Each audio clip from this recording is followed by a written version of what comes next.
Shout out to J&J. So I just want to send a shout out to J&J Sports for having me once again. This is, episodes, man. You guys got a real good thing going on. Next, I thought we'd discuss the my tour to Houston experience. Oh, yeah. A few weeks back, April 13th. So getting there, it was just held right there in Discovery Green, so it was pretty easy. Right. And then parking too, I was a little concerned about that. Yeah. But there was a parking garage just right next door, Oh, okay. so that was helpful. It worked out. I did overhear though that some people just took their bikes there. Do you think that's a convenient thing for the bikers? Yeah, I mean, but to do that and have to do a race is like, you ain't gonna be tired after? You know what I mean? But yeah. It depends on how far they live from the place, though. Yeah. And so I thought we'd just kind of play some clips as we were kind of discussing this. Let's do it. And this is you on the camera.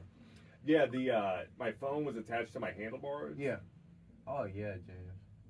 Good view. And it was interesting too because you had little clumps of riders like that. Yeah. But then sometimes I was riding solo this, and I actually kind of liked both. I like the safety of being in the group. Yeah. But then being solo. It's like, yeah. And then here I am getting passed up. You'd pass people on the left, and then kind of you're supposed to call it out. And I was actually surprised that they had this on an open road with other cars and stuff. Yeah, that's true. They have us stopping at stoplights, and that was interesting. But I heard from somebody else that I think they went on Highway 6 last year, so maybe they didn't have to worry about stoplights. Stoplights, right. And they ride like, by my job, they be bike riders all up and down the streets and stuff. So. Yeah, we're getting into the summer, so it's got to be like biking season. Yeah, it seems like. Yeah, absolutely. Okay, yeah, nice setup. And what place did you wind up being in at the end? Man? Well, it's actually a ride and not a race. Okay. So there were definitely people like this guy. He was competitive, and he's wearing one of the official ride jerseys there. Right. It was blue and white. Got you. But I wasn't sure. I was kind of curious who maybe got the fastest time because everyone's probably timing themselves. Right. And yeah. I had finished with 3.5 hours to go, or I finished in 3.5 hours, and I remembered mentioning on the show that I had wanted to finish in under 4 hours. So I was did that? Yeah, I was able to accomplish it. You did that for sure. And then what's interesting about this shot right here? Oh, there I am. What's up, James? So you'll see this building up here. There we go. Okay, that building up there in the corner, the Apache building, that was actually one of the official sponsors of the ride, which I thought it was interesting that they had us going right by the Apache building. Here's a clear shot of it. Oh, nice. That's a nice building. So I had to definitely get a shot of it as I was thinking about it. Because, and you see they had police at every intersection. So they were looking out for us. Yeah, no, I see that. Yeah, definitely. So here's us kind of getting rolling again. That guy's going real quick. Oh yeah, he in the race mode for sure. Everybody else just like cool, smooth sailing.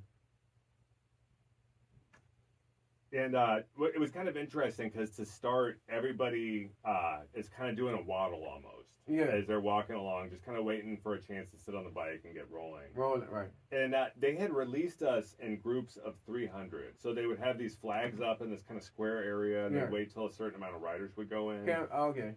And do you think that it was probably a good idea to release us in small groups? Yeah, because I know like 300, I mean, you definitely got to sort that out for sure. Yeah, I know there were 3,000 riders, or just over 3,000 riders to participate. Mm-hmm. But then again, not everybody had participated in the 45 mile. Right. So it made the group smaller. That's some good angles, James. Good views. Yeah. And it did take a little while for everybody to kind of get going from the start. Mm-hmm. But once everybody did, it was pretty smooth sailing. Yeah. Definitely, man. Definitely. What was also interesting, too, was... I love that view. Yeah. The stoplights almost kind of served as a like they kind of even things out. So if you were stopped at a stoplight and then you wanted to continue riding or get a decent time, you'd see other people stop at the stoplight up ahead. So right. you would be like passing people who had passed. Oh, okay, got you. Yeah. Oh yeah, and then you kind of get that break in between them stoplights. You get a little break. Get some water and breathe and chat with the other riders. Right. And, right. Oh yeah. They had the cones and everything set out for you guys. This was kind of close to being finished with the ride in general. Kind of close to being to the end. That main, to that end, yeah. Oh yeah, dude. And like these stoplights and stuff in general, how do you think they maybe could have avoided this? I don't know. They could have had it. They had a good strategy, but they could have just kept it. Working on it. It was interesting too because there were people of all sorts of different skill levels doing this. I still consider myself to be kind of an amateur rider. I've never really gotten all the gear and everything. Right. I wear a BMX helmet, so I see they geared up well. And they have road bikes too. I had brought a mountain bike out. Yeah. So it was helpful going over Houston streets hills and stuff. Yeah. The tires and stuff. I saw people with flats on the side of the road, and it's like I guess you just wait for the. Yeah, no mountain bike. I used to have a mountain bike. Yeah, the mountain bikes are definitely useful. You know what I mean when you're doing. There's like a whole verbiage too to riding, like a whole lingo that goes on there because you'll right. hear them yelling like "hole" and they'll point it out for the riders behind them. Got you. Oh yeah, that's dope, man. Good view, and it was sunny. Everything was perfect. Everything. Yeah, I knew I was close to the end here, so I was really happy about that. Absolutely. I had forgot to put my tracker on though for the first 10 minutes. And it's because we were waddling, doing that. Okay. I wasn't up on the bike rolling, so I didn't think. Oh, okay, right. It looks like here we had a police escort. Okay. Say? Yeah, I see that. But I mean, you still would have did under the 4 hours. Mm-hmm. Yeah, I did. Yeah, James, that's what's up, man. I definitely got to come out there. Yeah, I would definitely encourage everybody to come on out. It was about $50 to sign up.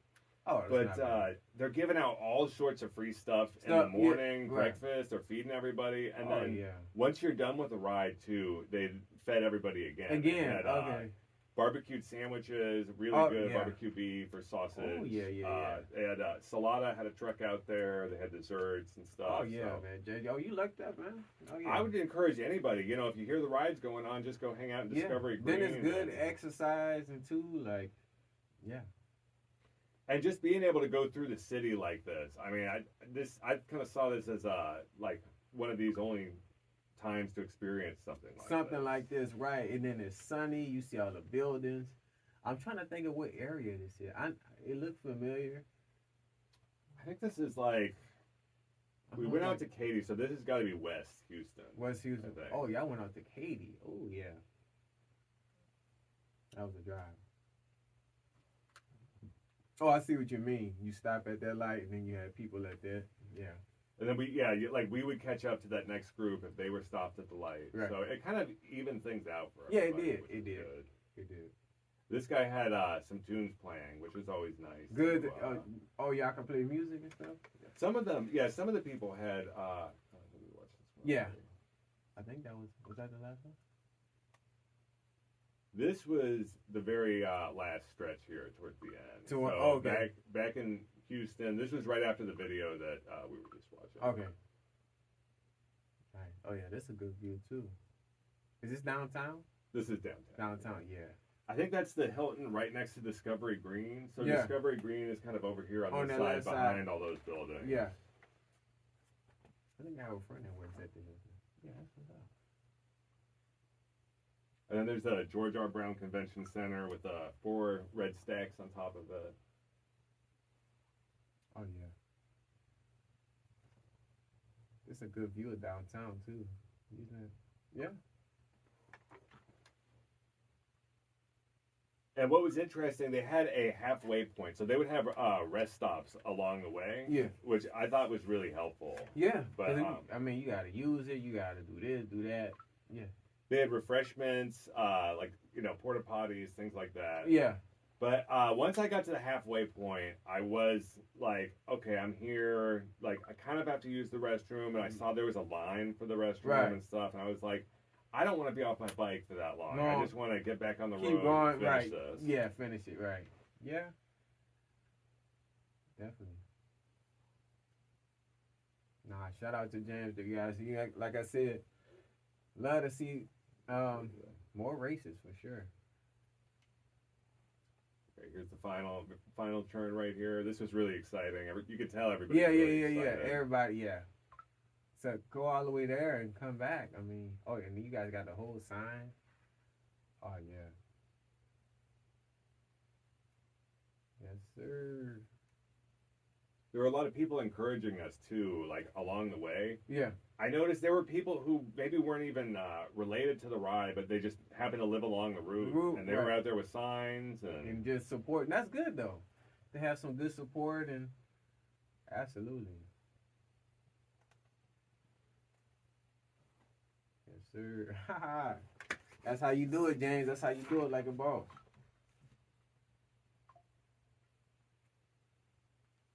And then there were a couple other shots in this one. I had made like a kind of a short documentary type thing. Oh yeah, 45 miles toward the. And then this is signing up, and everyone's getting ready. And I see. Oh yeah, they locked in. And I know, is that like a uniform? Like, do you have to wear the tight clothes like that, like the shirts? No. That's just kind of a thing they do. I've heard the term butt dart for a like a cyclist. Oh, okay. Because they try to make themselves as like, I guess, like, yeah, slim as possible. Yeah, like less wind resistance and stuff. But I don't know. I feel like it's packed. I feel like it's hard to get into cycling because it is definitely kind of pricey once you like start going with it. But I think all you really need is a helmet and a bike. Right. And like it's fine. Use the tracker on your phone and you're able to see how far you've gone. Right. Oh yeah, man. It's massive. Yeah. And then the mayor was right there, standing up on the stage. Okay. Yeah.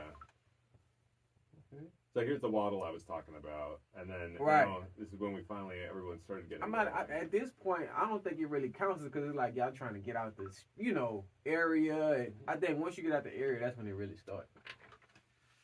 Yeah, everybody just trying to get out the area, find their rhythm. Yeah. Oh yeah, you got some good shots for sure. And I would definitely encourage anybody if you're looking for a way to exercise or a way to spend time. This was a guy. I don't want to die. No. He had a tandem skeleton. Funny. Yeah. And I think he was on the 45-mile route. I can't imagine going 45 miles. Miles with that skeleton like that. Yeah. And then these tunnels were pretty cool. I think they're natural animal crossings. Oh, okay. Oh, I know this area. Yeah, that's a nice area.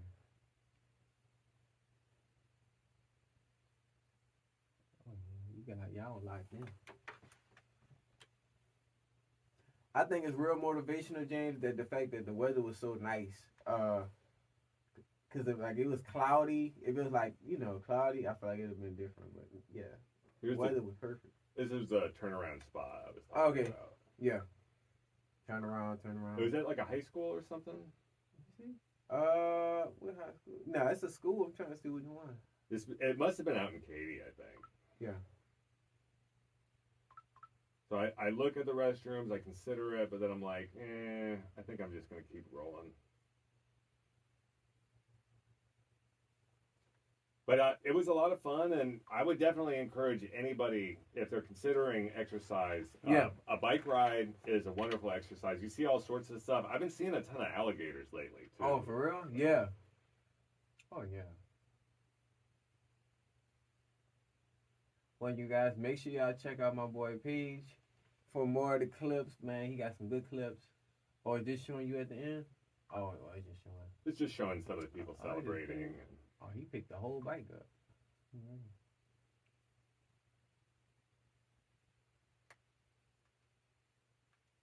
But yeah, I would definitely encourage everybody to participate next year too. Yeah. For sure. Man, shout out to you, man. Good job, man. Congratulations. to just achieve your goal, and yeah, you kept doing your thing. But like I said, if y'all want to see more clips of James or me on the bike, y'all let us know in the comment section. Like he said, if y'all in Dela, Houston, and y'all, interested in that, definitely. Maybe we'll film a bike ride for y'all ourselves. Yeah, we can both get on there. I'm willing to get out. I got to get my bike right, but yeah, I'm definitely willing to do that. But that's the end of our show, you guys. I hope y'all appreciate that, man. That small clip. Episode 105. We're gonna keep going hard for y'all. Summer's here, and y'all let us know what y'all want to see. You know what I mean? If y'all want us to tap more on the virtual side, we can do that. Or if y'all want us to go certain places, we can do that as well. James? Everybody, please remember to like, comment, and subscribe. We love your correspondence here. Absolutely. And as always, I'm Jamar McKill. I'm James Sherwood. And y'all just got served with J&J Sports, episode 105. See ya. J&J Sports. Coming to y'all live in 2025.